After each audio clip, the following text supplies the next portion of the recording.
Hello. हाय। राधे राधे। जय Shri Krishna. Good morning मेरे प्यारे साथियों। आप सभी का आपके अपने यूट्यूब चैनल विश्वेंद्र जी के पॉइंट में हार्दिक स्वागत है। मेरे प्यारे विद्यार्थियों, हमारी इंडियन हिस्ट्री के अंतर्गत जो क्लासेस, इंडियन पॉलिटी के अंतर्गत जो क्लासेस चल रही हैं, हमने आज का जो टॉपिक है वो राज्यपाल होने वाला है। इससे पहले वाली वीडियो में हमने विधानसभा और विधान परिषद को पढ़ा था, यानी विधानमंडल के अंतर्गत एक बचा था राज्यपाल।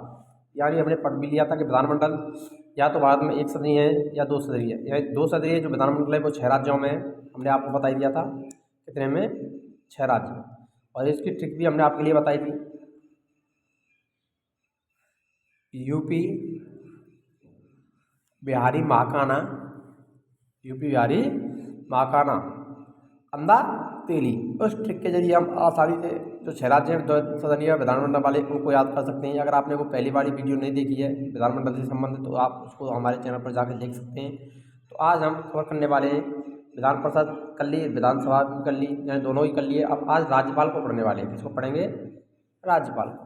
तो राज्यपाल से संबंधित कुछ महत्वपूर्ण जो अनुच्छेद हैं उनको भी पढ़ेंगे। राज्यपाल के कार्य एवं शक्तियाँ हैं उनको पढ़ेंगे। उसके बाद में कुछ प्रीवियस ईयर के जो क्वेश्चन हैं उनको हल करेंगे अंत में। तो इसलिए वीडियो को बिना स्किप किए संपूर्ण वीडियो को देखना है। पहले वीडियो को पढ़ना है, समझना है किस प्रकार से राज्यपाल कार्य करता है, उसकी शक्तियाँ क्या हैं, उसके कार्य क्षेत्र क्या हैं। जिस प्रकार से केंद्र में अगर बात करें तो राज्यपाल की जो राष्ट्रपति की स्थिति होती है, उसी प्रकार राज्य में राज्यपाल की स्थिति होती है। देखिए, जिस प्रकार केंद्र में राष्ट्र का प्रमुख राष्ट्रपति होता है, उसी प्रकार राज्यों में राज्य का प्रमुख राज्यपाल होता है। तो राज्य का प्रमुख कौन होता है?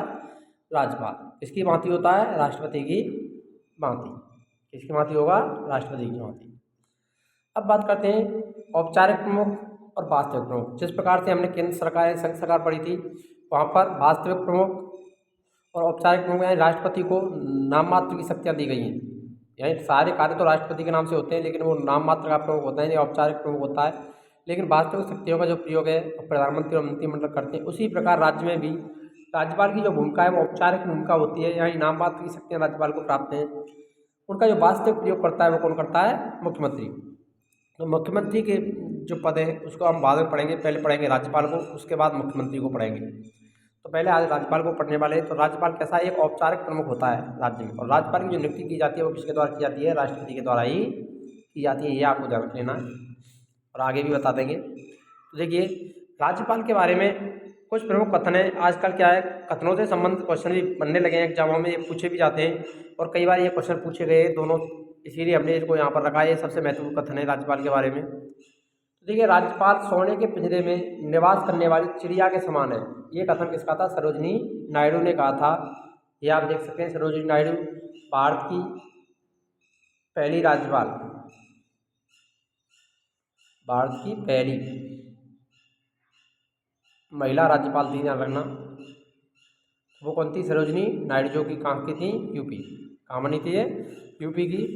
भारत की पहली महिला राज्यपाल सरोजिनी नायडू, यूपी में। तब इन्होंने इस पद पर रहने के बाद अपने कथनों में कहा था कि राज्यपाल सोने के पिंजरे में निवास करने वाली चिड़िया के समान है। राज्यपाल को सोने का पिंजरा तो दे दिया गया है, लेकिन वो एक तरह चिड़िया की भांति है, यानी वो कुछ भी कार्य उसमें स्वतंत्र रूप से नहीं कर सकता है। तो ये कथन किसका था? सरोजिनी नायडू, जो भारत की पहली महिला राज्यपाल थी। दूसरा कथन, जिसको वेतन का आकर्षण है वही इस पद को स्वीकार करता है, ये विजय लक्ष्मी पंडित ने कहा था। ये किसने कहा था?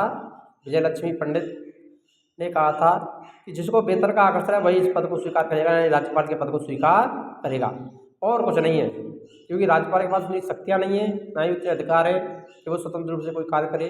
केवल वेतन के आकर्षण की वजह से इस पद को स्वीकार करता है। तो ये विजय लक्ष्मी पंडित का कथन है, ध्यान रखना। ये संयुक्त राष्ट्र संघ में भारत का प्रतिनिधित्व कर चुकी हैं, यानी भारत की अध्यक्ष भी रह चुकी हैं, सदस्य के रूप में शामिल हो चुकी हैं विजय लक्ष्मी पंडित। आइए अब राज्यपाल से संबंधित कुछ महत्वपूर्ण जो अनुच्छेद हैं उनको यहाँ पर कवर करते हैं। तो सबसे पहले देखते हैं अनुच्छेद 53। अनुच्छेद 153 में कहा गया है कि राज्यपाल का पद, यही राज्यपाल के पद के बारे में उल्लेख किया गया अनुच्छेद 153 में। जिस प्रकार हमने 52 पढ़ा था, तो 52 से एक बढ़कर के हमने बताया था राष्ट्रपति वाली। अगर वीडियो नहीं देखी तो राज्यपाल और राष्ट्रपति को वहाँ पर हमने थोड़ा बहुत तुलनात्मक रूप से देखा था, जो अनुच्छेद किए थे कवर वहाँ पर उन अनुच्छेदों के तहत। अगर आपने वो अनुच्छेदों वाली वीडियो नहीं देखी है तो आप वहाँ पर जाकर के देख सकते हैं। वहाँ पर स्पष्ट कर दिया था कि राष्ट्रपति और राज्यपाल से संबंधित जो अनुच्छेद है वो किस प्रकार से। तो राष्ट्रपति का जो उल्लेख मिलता है पद का वो 52 में मिलता है, और यहाँ पर राज्यपाल का जो उल्लेख मिलता है वो 153 में, एक पढ़ करके है। अनुच्छेद 153 के अनुसार राज्य का एक राज्यपाल होगा। तो ये इसका उल्लेख किसमें कहा गया है? अनुच्छेद 153। परंतु बाद में संविधान संशोधन करके यह प्रावधान जोड़ दिया गया कि एक व्यक्ति एक से अधिक राज्यों का राज्यपाल हो सकता है। मोस्ट इम्पोर्टेंट ध्यान रखना। तो एक व्यक्ति को एक से अधिक राज्यों का राज्यपाल भी बनाया जा सकता है। ये बाद में संविधान संशोधन किया गया था। एक व्यक्ति एक से अधिक राज्यों का राज्यपाल भी हो सकता है।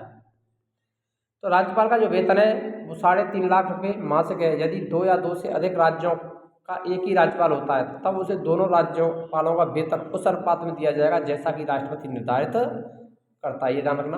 अगर कोई व्यक्ति को 2 राज्यों का 2 से अधिक राज्यों का राज्यपाल नियुक्त किया जाता है तो 2 राज्यपालों के रूप में कार्य करता है, तो राष्ट्रपति जितना वेतन निर्धारित करेगा उस अनुपात में उसको वेतन दिया जाएगा दोनों राज्यपालों का। और वेतन वैसे कितना होता है? 3.5 लाख। राष्ट्रपति के वेतन की बात करें तो हमने पढ़ा था 5 लाख। कितना पढ़ा था? 5 लाख रुपये राष्ट्रपति का वेतन है, उससे 1.5 लाख रुपये कम राज्यपाल का वेतन होता है। आइए अगला अनुच्छेद देखते हैं। अनुच्छेद 154 कहता है राज्य की कार्यपालिका शक्ति का उल्लेख। राज्य की कार्यपालिका शक्तियाँ किसमें निहित होंगी? राज्यपाल में। किसमें होंगी? राज्यपाल में। ऐसे ही अनुच्छेद 53 में कहा गया राष्ट्रपति में संघ की कार्यपालक शक्ति राष्ट्रपति में निहित होगी। इसी प्रकार अनुच्छेद 154 राज्यपाल राज्य की कार्यपालिका का प्रमुख होता है। तो राज्य की कार्यपालिका का प्रमुख कौन होता है? राज्यपाल। राज्य की कार्यपालिका शक्तियाँ राज्यपाल में निहित हैं। राज्यपाल इसका प्रयोग अपने अधीनस्थों के माध्यम से करेगा। तो इसका उल्लेख किसमें किया गया है? अनुच्छेद 154 कहता है कि राज्य की कार्यपालिका शक्तियाँ राज्यपाल में निहित होंगी और राज्यपाल उन शक्तियों का प्रयोग अपने अधीनस्थों के माध्यम से करेगा। अधीनस्थों का मतलब यहाँ पर मुख्यमंत्री और मंत्रिपरिषद के द्वारा करेगा। तो राज्यपाल औपचारिक प्रमुख होता है और वास्तविक प्रमुख कौन होता है? मुख्यमंत्री। अब देखते हैं अनुच्छेद 155। तो यहाँ पर राज्य की कार्यपालिका शक्ति किसमें निहित होती है? राज्यपाल में, और उसकी जो शक्तियों का प्रयोग वो किसके द्वारा करता है? अपने अधीनस्थों के माध्यम से, यानी मुख्यमंत्री और मंत्रिपरिषद के द्वारा करता है। अब अनुच्छेद 155 कहता है राज्यपाल की नियुक्ति, यानी राज्यपाल की नियुक्ति किस प्रकार से की जाएगी हमने बताया। तो राज्यपाल की नियुक्ति का उल्लेख राष्ट्रपति, तो राज्यपाल की नियुक्ति कौन करता है? राष्ट्रपति करता है। ये आपको ध्यान रखना है। और राज्यपाल अपना त्याग पत्र भी देगा तो राष्ट्रपति को ही देता है। तो अनुच्छेद 155 के अनुसार राज्यपाल की नियुक्ति किसके द्वारा की जाती है? राष्ट्रपति के द्वारा की जाती है। इसकी जो निर्वाचन की प्रक्रिया है वो राष्ट्रपति के समान नहीं है, क्योंकि राष्ट्रपति इसकी नियुक्ति करता है। राष्ट्रपति की नियुक्ति के बारे में हमने पढ़ा भी था कि राष्ट्रपति की नियुक्ति में केवल लोकसभा और राज्यसभा के निर्वाचित सदस्य साथ साथ विधान परिषदों के विधानसभाओं के निर्वाचित सदस्य भाग लेते हैं। लेकिन राज्यपाल की नियुक्ति इस प्रकार से नहीं है कि राज्यपाल की नियुक्ति कौन करता है? तो वो राष्ट्रपति करता है। राज्यपाल की नियुक्ति होती है और राष्ट्रपति का क्या होता है? निर्वाचन। दोनों में अंतर रखना। राज्यपाल नियुक्त होते हैं और राष्ट्रपति निर्वाचित होता है। राज्यपाल से संबंधित महत्वपूर्ण अनुच्छेदों में अनुच्छेद 56 कहता है राज्यपाल का कार्यकाल। ये राज्यपाल का जो कार्यकाल है वो कितना रहेगा? राज्यपाल का कार्यकाल कितना रहेगा ये यहाँ पर। तो राज्यपाल का जो कार्यकाल है जिसमें राष्ट्रपति का होता है उतना ही राज्यपाल का भी होता है। तो देखिए राज्यपाल की नियुक्ति राष्ट्रपति द्वारा 5 वर्ष की अवधि के लिए की जाती है। तो ध्यान रखना 5 वर्ष का कार्यकाल है राज्यपाल का। परंतु यदि राष्ट्रपति के प्रसाद पर्यंत during of the pleasure of president पद धारण करता है, यानी राष्ट्रपति उसको चाहता है तब तक उसको पद पर बना रहता है, जब तक राष्ट्रपति का प्रसाद पर्यंत वो अपने कार्यकाल को पूरा करता है। अगर राष्ट्रपति चाहे तो उसे 5 वर्ष से पूर्वी अवधि से हटा सकता है। अनुच्छेद 157 कहता है राज्यपाल की योग्यताओं का उल्लेख। अनुच्छेद 157 में राज्यपाल की योग्यताएं, तो वह भारत का नागरिक होना चाहिए, उसकी उम्र कम से कम 35 वर्ष होनी चाहिए। जिस प्रकार से राष्ट्रपति की भारत का नागरिक हो, 35 वर्ष की आयु हो, सेम वही योग्यताएं इसके लिए भी हैं। तो अनुच्छेद 157 में किसका उल्लेख है? राज्यपाल की योग्यताओं का उल्लेख किया गया। अनुच्छेद 158 पद की शर्तें, यानी राज्यपाल पद से संबंधित जो शर्तें हैं वो क्या हैं, यानी प्रावधान है। तो संसद या विधानमंडल का सदस्य नहीं होना चाहिए, यानी किसी भी संसद का या विधानमंडल का सदस्य नहीं होगा राज्यपाल। किसी भी प्रकार के लाभ के पद पर नहीं होगा। तो ये सेवा शर्तें रखी गई है राज्यपाल के संबंध में था। संसद या विधानमंडल का सदस्य नहीं होना चाहिए, किसी भी प्रकार के लाभ के पद पर नहीं होना चाहिए। तो राज्यपाल के पद की शर्तें अनुच्छेद 158, योग्यता 157, कार्यकाल 156। कार्यकाल कितना होता है? 5 वर्ष का। लेकिन वो राष्ट्रपति के प्रसाद पर्यंत अपने पद पर बना रह सकता है। अब देखिए राज्यपाल से संबंध एक और अनुच्छेद जो महत्वपूर्ण अनुच्छेद है, अनुच्छेद 159, जिसमें शपथ का प्रावधान है। और राष्ट्रपति की हमने जो शपथ पढ़ी थी वो अनुच्छेद 60 के तहत पढ़ी थी। देखिए राज्यपाल जो शपथ लेता है, किसी भी राज्य के राज्यपाल को शपथ उन राज्य के उच्च न्यायालय के मुख्य न्यायाधीश दिलाते हैं। ध्यान रखना, नियुक्ति कौन करेगा? राष्ट्रपति करेगा, लेकिन शपथ किसके समक्ष ली जाएगी? उच्चतम न्यायालय के न्यायाधीश, उच्च न्यायालय होता है उसके न्यायाधीशों के द्वारा। किसी भी राज्य का जो उच्च न्यायालय जहाँ पर राज्यपाल को नियुक्त किया जाता है, तो उस उच्च न्यायालय का मुख्य न्यायाधीश होता है, वो उसे शपथ दिलाता है। जिस प्रकार राष्ट्रपति को सर्वोच्च न्यायालय है, उच्चतम न्यायालय का जो न्यायाधीश है वो शपथ दिलाता है, अगर उसके वरिष्ठतम न्यायाधीश दिलाता है। उसी प्रकार राज्यों में उच्च न्यायालय के द्वारा राज्यपाल को शपथ दिलाई जाती है। अगर मुख्य न्यायाधीश अनुपस्थित हो तो उस परिस्थिति में मुख्य न्यायाधीश के बाद सबसे वरिष्ठ उच्च पद पर आसीन न्यायाधीश राज्यपाल को शपथ दिलाता है। सेम शपथ की जो प्रक्रिया है वो राज्यपाल और राष्ट्रपति की सेम है, लेकिन वहाँ पर सिर्फ यहाँ पर उच्च न्यायालय होता है और वहाँ पर सर्वोच्च न्यायालय, क्योंकि वो केंद्र में होता है और ये राज्य में होता है। इतना अंतर है, बस ध्यान रखना। तो राज्यपाल को शपथ कौन दिलाता है? उच्च न्यायालय का मुख्य न्यायाधीश, और राष्ट्रपति को सर्वोच्च न्यायालय का उच्चतम मुख्य न्यायाधीश। तो ये आपको ध्यान रख लेना है। यहाँ पर बस थोड़ा ही अंतर है, उच्च न्यायालय और सर्वोच्च न्यायालय, क्योंकि राज्यपाल राज्य में कार्य करता है तो उच्च न्यायालय, राष्ट्रपति केंद्र में कार्य करता है तो सर्वोच्च न्यायालय। नियुक्ति कौन करेगा राज्यपाल की? राष्ट्रपति। आइए अब राज्यपाल की जो शक्ति और कार्य प्रमुख उन कार्यों को देख लेते हैं। यहाँ पर राज्यपाल का जो पहला कार्यान्वयन शक्ति है, कार्यपाल का संबंधित शक्तियाँ, उनमें राज्यपाल विधानसभा के बहुमत दल के नेता को मुख्यमंत्री और मुख्यमंत्री की सलाह से उसकी मंत्रिपरिषद के सदस्यों को नियुक्त करता है, उन्हें पद एवं गोपनीयता की शपथ दिलाता है। जिस प्रकार से राष्ट्रपति प्रधानमंत्री की नियुक्ति करता है, उस अन्य मंत्रियों की नियुक्ति उसकी सलाह पर करता है, इसी प्रकार उदय पद और गोपनीयता की शपथ कौन दिलाता है? राज्यपाल के द्वारा दिलाई जाती है। तो मुख्यमंत्री और मंत्री किसके समक्ष शपथ लेते हैं? राज्यपाल के समक्ष। दूसरा, राज्य के समस्त जो कार्यपालिका के कार्य हैं वो राज्यपाल के नाम से किए जाते हैं। यानी समस्त कार्यपालिका शक्ति राज्यपाल में निहित होती है, लेकिन उसकी शक्तियों का जो प्रयोग है वो कौन करता है? मंत्रिपरिषद और मुख्यमंत्री करते हैं, लेकिन सारे कार्य किसके नाम पर होंगे? राज्यपाल के नाम पर। राज्यपाल विधान परिषद के कुल सदस्यों का 1/6 सदस्यों को नियुक्त करता है। जिस प्रकार से राष्ट्रपति राज्यसभा में करता है, उसी प्रकार अगर जिन राज्यों में विधान परिषदें हैं वहाँ पर 1/6 सदस्यों को नियुक्त करेगा राज्यपाल। वहाँ पर 1/12 करता है राज्यसभा में राष्ट्रपति, तो यहाँ पर राज्यपाल 1/6 यानी उसका आधा करता है। इससे हमने पहले वाली वीडियो में विधानमंडल बारे में हमने बताया भी कि विधान परिषद का जो गठन है वो किस प्रकार से होता है, किस प्रकार के सदस्य चुने जाते हैं। अगर आपने वो पहली वाली वीडियो नहीं देखी है तो आप वहाँ पर जाकर के हमारी विधानमंडल वाली वीडियो को देख लें। अगर चैनल पर आप नए हैं तो वहाँ पर जाके आप देख सकते हैं, और यदि आपने चैनल को सब्सक्राइब नहीं किया तो चैनल को सब्सक्राइब करना ना भूलें, क्योंकि यहाँ पर आपके लिए पॉलिटी से संबंधित साथ साथ जितनी भी क्लासेज है वो सभी निःशुल्क उपलब्ध रहेंगी ओनली ऑन यूट्यूब चैनल। हमारा जो चैनल है उस चैनल पर आपको यहाँ पर देखने को मिलेंगी। ध्यान रखना, सारी की सारी क्लासें बिना किसी पे शुल्क के सारी क्लासें यूट्यूब पर चैनल पर ही देखने को मिलेंगी।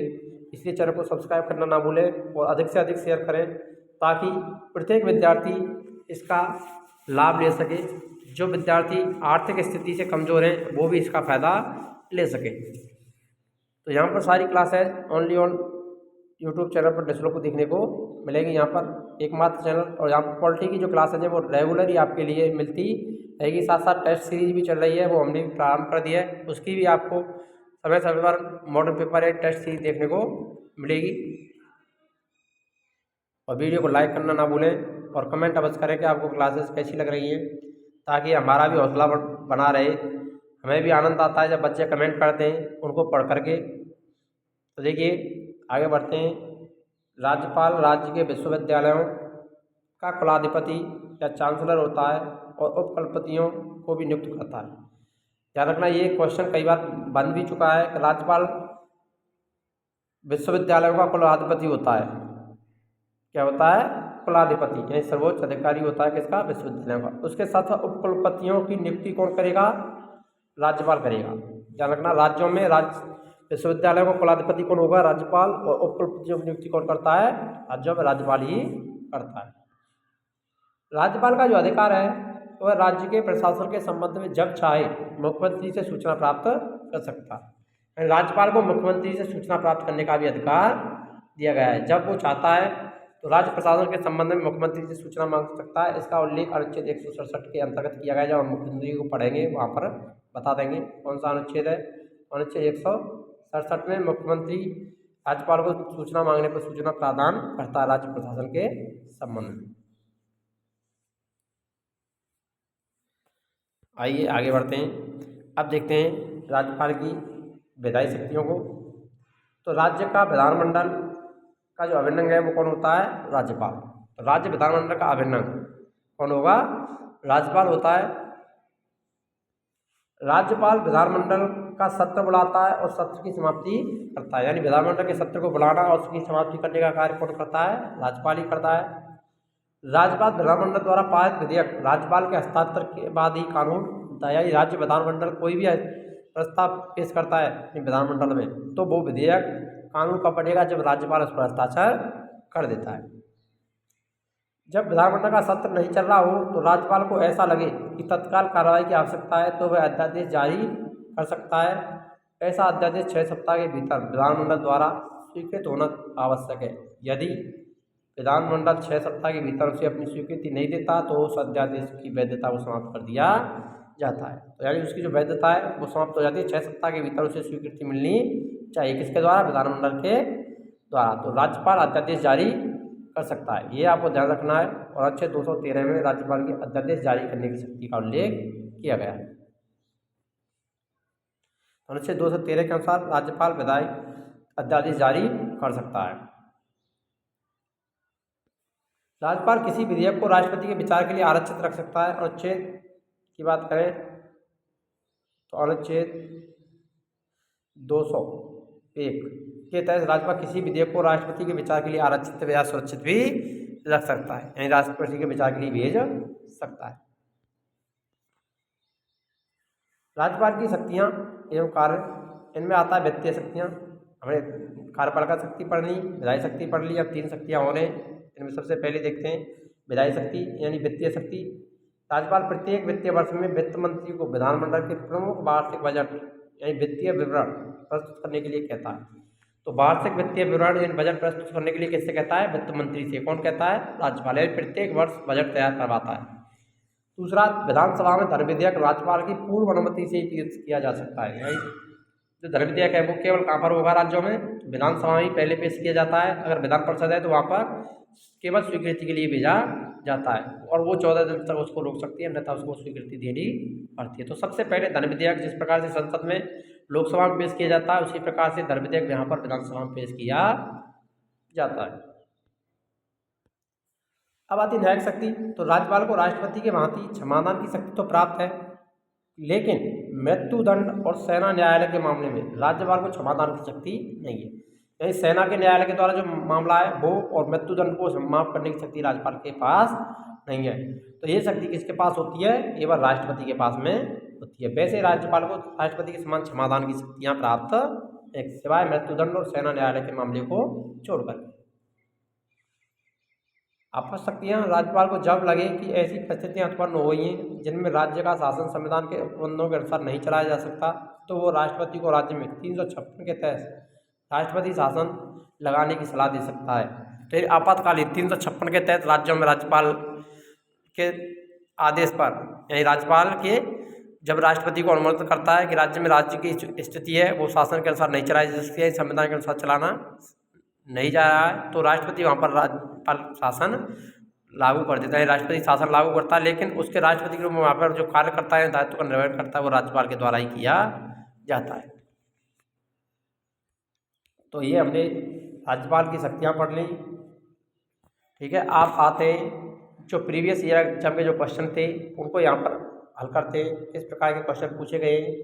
यहाँ पर आपने अगर वीडियो पूरा देखा है तो आसानी से इनका आंसर दे सकते हैं। देखिए, राज्यपाल की कार्यपालिका शक्ति किस में निहित होती है, राज्य की कार्यपालिका शक्ति तो किसमें निहित होगी? मुख्यमंत्री, राज्यपाल, मंत्रिपरिषद या राष्ट्रपति। तो वो राज्यपाल में निहित होती है, हमने पढ़ा भी था। राज्य की कार्यपालिका शक्ति किसमें निहित होगी? राज्यपाल में। तो इसका अनुच्छेद उल्लेख किसमें किया गया है? अनुच्छेद 154। इसमें किया गया है अनुच्छेद 154 के राज्य की कार्यपालिका शक्ति राज्यपाल में निहित होती है। भारतीय राज्यों में राज्यपाल की नियुक्ति कौन करता है? राज्यपाल की नियुक्ति किसके द्वारा की जाती है? संघीय मंत्रिमंडल, उपराष्ट्रपति, प्रधानमंत्री या राष्ट्रपति। जल्दी से जल्दी कमेंट कीजिए मेरे प्यारे विद्यार्थियों। इसका जो राइट आंसर है वो क्या रहेगा? आपको करना है, कमेंट करना है। राज्यपाल की नियुक्ति कौन करता है? तो कौन करता है मेरे प्यारे साथियों? तो वो करता है राष्ट्रपति। डी वाला ऑप्शन राइट हो जाएगा यहाँ पर बी वाला ऑप्शन है। राज्यपाल का अपना त्याग पत्र किसे देता है? राज्य के मुख्यमंत्री को, प्रधानमंत्री को, संसद को या राष्ट्रपति को। तो राज्यपाल किसके प्रति उत्तरदायी होता है? तो वो राष्ट्रपति के प्रति या प्रसाद पर्यंत रहता है, तो राष्ट्रपति को वो अपना त्याग पत्र दे सकता है। तो डी वाला ऑप्शन यहाँ पर राइट हो जाएगा। नेक्स्ट क्वेश्चन, सामान्य रूप से राज्यपाल का कार्यकाल कितना होता है? RRB 2003 3 वर्ष, 4 वर्ष, 5 वर्ष या 6 वर्ष। तो वही 5 वर्ष होता है, राष्ट्रपति के समान। सी वाला ऑप्शन राइट रहेगा। राज्यपाल सोने के पिंजरे में निवास करने वाली चिड़िया के समतुल्य है, यह कथन किसका है? श्री प्रकाश का, सरोजिनी नायडू का, धर्मवीर का, GD तापसे का। इसका जल्दी से जल्दी आपको कमेंट करके आंसर देना है मेरे प्यारे साथियों। हमने बताया भी है कि राज्यपाल सोने के पिंजरे में निवास करने वाली चिड़िया के समान है, ये कथन किसका है? तो जल्दी से जल्दी कमेंट कीजिए।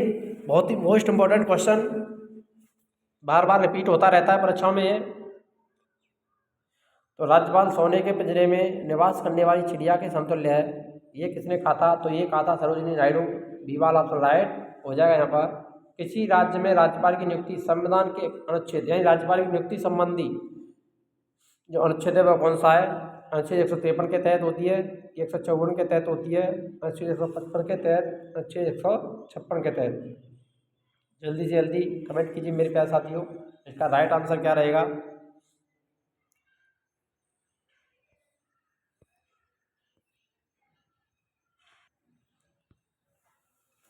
तो देखिए, जिस किसी ने भी अगर वीडियो को पूरा देखा तो राज्यपाल की नियुक्ति का जो प्रावधान है वो कौन से अनुच्छेद में किया गया है? तो अनुच्छेद 155 सी वाला ऑप्शन यहाँ पर राइट हो जाएगा। अनुच्छेद 155 में, अनुच्छेद 153 में राज्यपाल के पद के बारे में कहा गया है। अनुच्छेद 154 कार्यपालिका शक्ति राज्य की राज्यपाल में नियुक्त होती है।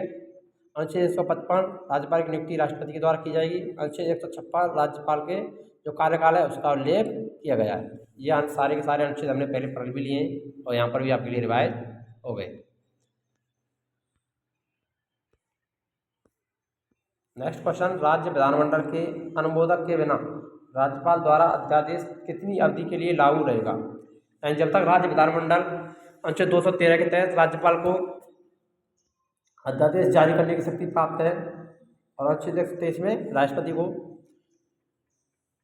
तो जो राज्यपाल विधानमंडल के अनुमोदन के बिना अध्यादेश जारी करता है वो कितने समय के लिए लागू रहता है? विधानमंडल के अनुमोदन के बिना, यानी जब तक विधानमंडल उसका अनुमोदन नहीं करता है, समर्थन नहीं करता है, तब तक 6 माह, 6 सप्ताह, 1 वर्ष या 1 माह।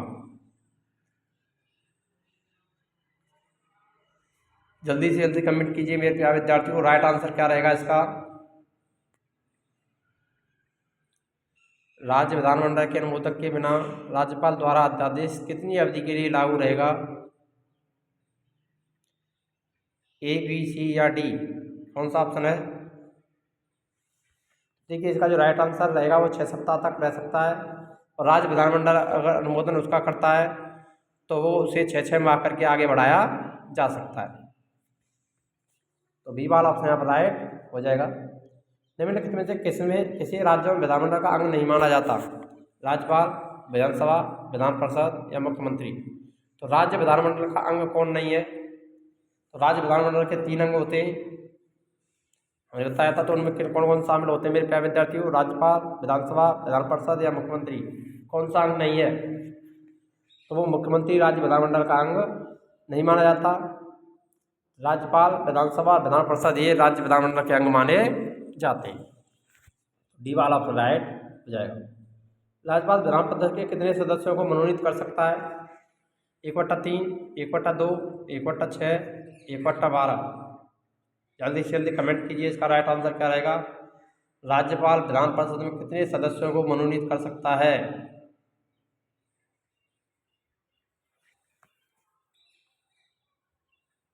तो वो कर सकता है मेरे प्यारे साथी 1/6 सदस्य। सी वाला ऑप्शन राइट हो जाएगा, ये हमने बताया हुआ वीडियो में पढ़ा भी है आपने।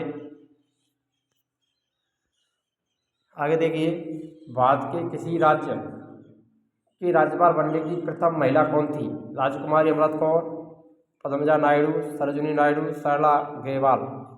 अगर आपने वीडियो ध्यान से देखा होगा तो हमने बताया भी है इसका राइट आंसर, आप आसानी से दे सकते हैं। जल्दी से जल्दी कमेंट कर दीजिए किस किस का ध्यान इसकी तरफ गया था, ये हम देखना चाहते हैं। जल्दी से कमेंट कर दीजिए कि हमने वीडियो में किसको बताया था भारत की पहली महिला राज्यपाल बनने वाली महिला कौन थी।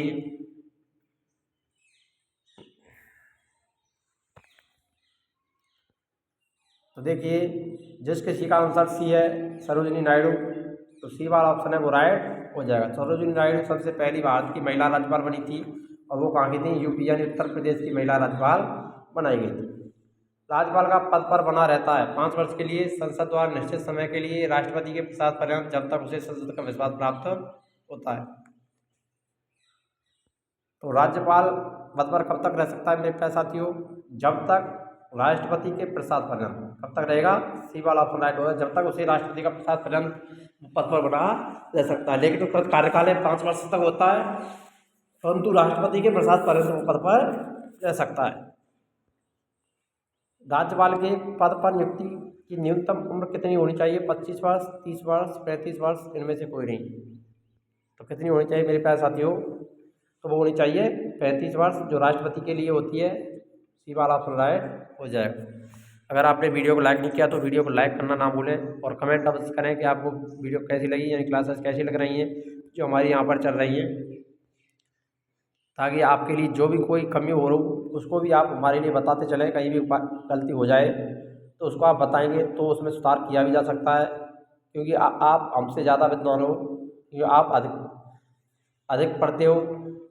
अगर जो बच्चा रेगुलरी रखता है, अपने जुड़ा रहेगा और रेगुलरी देखा तो उसे समस्या अवश्य मिलेगी। जो हमारी मिशन सरकारी नौकरी है, उद्देश्य हमारा यही है कि अधिक से अधिक विद्यार्थी सरकारी नौकरी प्राप्त करें और अपनी जो आर्थिक स्थिति है उसको भी सुधार सकें और अपने जीवन को संभाल सकें। ये हमारा मुख्य उद्देश्य है। इसीलिए हम आपके लिए यहाँ पर निःशुल्क क्लासेज अपने यूट्यूब चैनल पर लेकर के आए हैं, बिना किसी फीस शुल्क के। मिलते हैं नेक्स्ट वीडियो में, तब तक के लिए जय हिंद, राधे राधे, जय श्री कृष्ण।